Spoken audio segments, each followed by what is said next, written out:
কল্পনা করুন একটা পাহাড় বলিভিয়ার আন্দিস পর্বতমালায়, সমুদ্রপৃষ্ঠ থেকে ৪,৮০০ মিটার উচ্চতায়।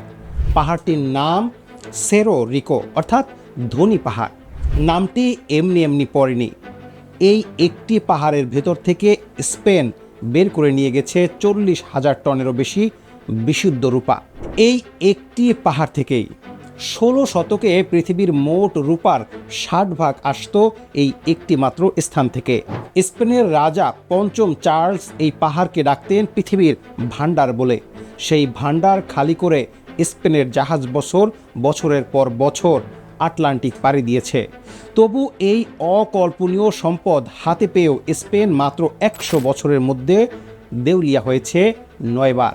পৃথিবীর সবচেয়ে ধনী সাম্রাজ্য বারবার কেন ভেঙে পড়ল? এই গল্পটা শুধু স্পেনের নয়, এটা এমন একটি শিক্ষা যা আজকের পরাশক্তিগুলো এখনও শিখতে পারেনি। ১৯৪২ সাল ক্রিস্টোফার কলম্বাস আমেরিকার মাটিতে পা রাখলেন স্পেনের পতাকা বহন করে। এরপর শুরু হলো ইতিহাসের সবচেয়ে নাটকীয় লুটের পর্ব। স্পেনীয় কনকিস্তাদোররা অর্থাৎ বিজয়ীরা অ্যাজটেক ও ইনকা সাম্রাজ্যের ধ্বংস করে তাদের সঞ্চিত সোনারূপা জাহাজে তুলল। এরপর ১৫৪৫ সালে আবিষ্কার হলো সেরো রিকো। বলিভিয়ার পোতিসি শহরের কাছে এই পাহাড়টি যেন রূপার পাহাড়। মাত্র ১৫ বছরের মধ্যে পোতিসি হয়ে উঠল পৃথিবীর অন্যতম বৃহত্তম শহর। জনসংখ্যা ২ লাখ, যা তখনকার লন্ডন বা প্যারিসকে ছাড়িয়ে গিয়েছিল। ১৫৫৬ থেকে ১৭৮৩ সাল পর্যন্ত শুধু সেরো রিকো থেকেই আনুষ্ঠানিক হিসেবে উত্তোলন হয়েছে ৪৫,০০০ টন বিশুদ্ধ রূপা। আনুষ্ঠানিক হিসাব ধরলে সংখ্যাটা আরও বড়। মেক্সিকোর জাকাতোস খনি মিলিয়ে স্পেনীয় সাম্রাজ্য ১৬ শতকে পৃথিবীর মোট রূপা উৎপাদনের ৮০ থেকে ৮৫% নিয়ন্ত্রণ করত। এই সম্পদের জোরে স্পেন হয়ে উঠল ইউরোপের একমাত্র পরাশক্তি।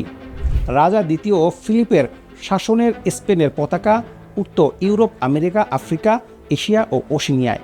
সত্যিকারের অর্থেই এটি ছিল এমন এক সাম্রাজ্য যেখানে সূর্য কখনো অস্ত যায় না। এখন প্রশ্ন আসে, এত রূপা কোথায় গেল? এই প্রশ্নের উত্তর স্পেনের পতনের রহস্য। রূপা স্পেনে এসে থাকলো না, চলে গেল যুদ্ধের ময়দানে। রাজা পঞ্চম চার্লস এবং তার উত্তরসূরি দ্বিতীয় ফিলিপ একই সময়ে যুদ্ধ চালিয়ে যাচ্ছিলেন ইউরোপের ৩ প্রান্তে।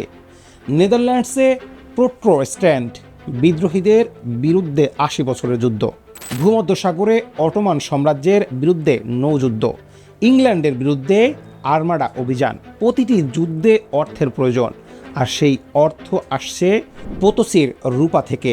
ঐতিহাসিকদের হিসেব অনুযায়ী শুধু নেদারল্যান্ডসের বিদ্রোহ দমনে স্পেন খরচ করেছিল ৮০ বছর ধরে। ১৫৮৮ সালে ইংল্যান্ডের বিরুদ্ধে আর্মাডা অভিযানে ব্যয় হয়েছিল প্রায় ১ কোটি ডুকাত। তখনকার মোট বার্ষিক রাজস্বের প্রায় ২ বছরের সমান। আর খরচ মেটাতে না পেরে স্পেন ঋণ নিল ইউরোপীয় ব্যাংকারদের কাছ থেকে। জার্মানির ফুগার পরিবার, জেনোভার ব্যাংকারদের কাছ থেকে।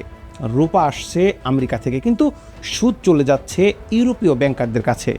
স্পেন হয়ে উঠল এক অদ্ভুত পাইপলাইন। যে পাইপ এক প্রান্তে ঢুকছে রূপা, অন্য প্রান্তে বের হচ্ছে ঋণের সুদ। ১৫৫৭ সাল স্পেনের রাজা প্রথম চার্লস ঘোষণা করলেন রাষ্ট্র আর ঋণ পরিশোধ করতে পারছে না। ইউরোপ হতবাক হয়ে গেল। পৃথিবীর সবচেয়ে ধনী সাম্রাজ্য দেউলিয়া। কিন্তু এটা তো শুধু শুরু ছিল।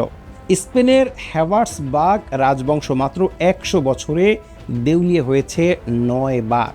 ১৫৫৭, ১৫৬০, ১৫৭৫, ১৫৯৬, ১৬০৭, ১৬২৭, ১৬৪৭, ১৬৫২ এবং ১৬৬৬ সালে। ইতিহাসে একটি রেকর্ড। কিন্তু রূপা আসছে, তবু দেউলি হচ্ছে কেন? এখানেই অর্থনীতির এক নির্মম সত্য প্রকাশ পায়। পোতসের রূপা যখন স্পেনে ঢুকতে শুরু করলো, বাজারে মুদ্রার পরিমাণ বাড়লো, কিন্তু পণ্যের পরিমাণ বাড়লো না। ফলে দাম বাড়তে লাগলো হু হু করে। ইতিহাসে এই ঘটনাকে বলা হয় প্রাইস রিভলিউশন বা মূল্য বিপ্লব। স্পেনীয় পণ্য দামি হয়ে যাওয়ায় ইংল্যান্ড ও নেদারল্যান্ডসের সস্তা পণ্যের কাছে হেরে গেল স্পেনীয় শিল্প।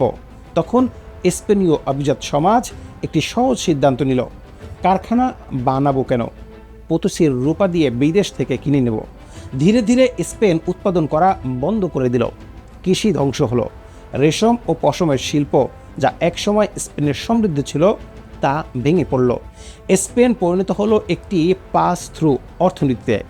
আমেরিকার রূপা ঢুকছে এক পাশে, বের হয়ে যাচ্ছে অন্য পাশে বিদেশি পণ্য ও ঋণের সুদ হিসেবে। রূপার এই গল্পে একটি দিক প্রায় ভুলে যাওয়া হয়, মানুষের গল্প। সেরো রিকোর খনিতে কাজ করছিল লক্ষ লক্ষ আদিবাসী মানুষ মিতা ব্যবস্থার অধীনে, অর্থাৎ জোরপূর্বক শ্রমের এক ঔপনিবেশিক কাঠামোতে। খনির ভেতরে ছিল না কোনো আলো, ছিল না বিশুদ্ধ বাতাস, পারদ দিয়ে রূপা আলাদা করা হতো। সেই বিষাক্ত ধোঁয়া শ্বাসে নিতে নিতে মারা গেছে অসংখ্য মানুষ। ঐতিহাসিকদের রক্ষণশীল হিসেব অনুযায়ী 260 বছরে শুধু পোতোসির খনিতেই মৃত্যু হয়েছে 10 লাখেরও বেশি মানুষ। এছাড়া 30,000 আফ্রিকান দাসকে জাহাজে তুলে নিয়ে আসা হয়েছিল এই পাহাড়ে কাজ করার জন্য। স্পেনীয় ভাষায় একটি প্রবাদ আছে, ভেল ওন পোতোসি, অর্থাৎ পোতোসির মতো মূল্যবান, কিন্তু এই মূল্য পরিশোধ করেছিল লক্ষ লক্ষ দাস ও আদিবাসী মানুষ, যাদের নাম ইতিহাসে লেখা হয়নি। আর যে রূপা তাদের রক্তের বিনিময়ে উঠে এসেছিল সেটা শেষ পর্যন্ত স্পেনকেও বাঁচাতে পারেনি। এখানে একটি ন্যায্য প্রশ্ন তোলা দরকার। অনেক ঐতিহাসিক বলেন শুধু রূপার প্রাচুর্যই স্পেনকে ধ্বংস করেনি, ধ্বংস করেছে রাজনৈতিক সিদ্ধান্ত। বার্কলে বিশ্ববিদ্যালয়ের অর্থনীতির ইতিহাসবিদ মারিসিও ডেলিসম্যানের গবেষণা বলছে স্পেনের ঋণ আসল অব্যবস্থাপনার ফল নয়, ছিল একটা কৌশলগত সিদ্ধান্ত। রাজারা জানতো ঋণ নিতে হবে, কারণ রূপার জাহাজ আসে বছরে একবার, কিন্তু সেনাবাহিনীর মাইনে লাগে প্রতি মাসে। তবে এই যুক্তির বিপরীতে মেসিস ইনস্টিটিউটের বিশ্লেষণ বলছে স্পেন চাইলেই সম্পদকে শিল্প ও কৃষিতে বিনিয়োগ করতে পারত, কিন্তু করেনি। কারণ স্পেনের সমাজে উৎপাদন করাকে সম্মানজনক মনে করা হতো না। যুদ্ধ করা ও জমির মালিক হওয়াই ছিল আভিজাত্যের কাজ। অর্থাৎ শুধু রূপা নয়, একটি সামন্তবাদী মানসিকতাও সমান দায়ী। উভয় পক্ষের বিশ্লেষণ মিলিয়ে যে সত্য বের হয় তা হলো সম্পদ কখনো একাই কোনো দশকে মহান করে না বা ধ্বংসও করে না, ব্যবহারই তার ইতিহাস হয়ে থাকে। এই গল্পটা 500 বছর আগের হলেও এর প্রতিধ্বনি আমরা আজও শুনতে পাই। বাংলাদেশ প্রতি বছর গার্মেন্টস থেকে আয় করে প্রায় $45 বিলিয়ন, দেশের মোট রপ্তানির 85%। অর্থাৎ আমরাও একটি পণ্যের উপর অতিরিক্ত নির্ভরশীল, ঠিক যেমন স্পেন নির্ভরশীল হয়েছিল পোতোসির রূপার উপর। স্পেনের শিল্প ধ্বংস হয়েছিল কারণ সহজ সম্পদ পাওয়া গিয়েছিল। আমাদেরও যদি প্রযুক্তি, শিল্প বৈচিত্র্য, শিক্ষায় বিনিয়োগ না হয়, তাহলে গার্মেন্টস শিল্প শেষ হলে আমরা কোথায় দাঁড়াবো? স্পেন যুদ্ধের পেছনে ঢেলে দিয়েছিল সব সম্পদ।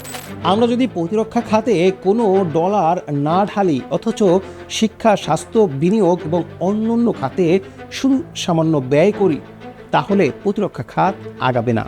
এই খাতটাকেও এগিয়ে নিয়ে যেতে হবে। পোতোসির সেরো রিকো পাহাড়টি এখনও দাঁড়িয়ে আছে, কিন্তু পাহাড়টি ছোট হয়ে গেছে। রূপা তুলতে তুলতে পাহাড়ের ভেতরটা ফাঁপা হয়ে গেছে, উচ্চতা কমে গেছে কয়েকশো মিটার। পাহাড়ের মতো স্পেনের সাম্রাজ্য ভেতর থেকে ফাঁপা হয়ে গিয়েছিল, বাইরে চকচকে, ভেতরে শূন্য। ইতিহাসের এই পাঠ বারবার ফিরে আসে। আজকে সবচেয়ে ধনী দেশগুলো কি একই ভুল করছে? যে দেশ শুধু সম্পদ তুলে নেয়, উৎপাদন করে না, সে দেশের ভবিষ্যৎ কি?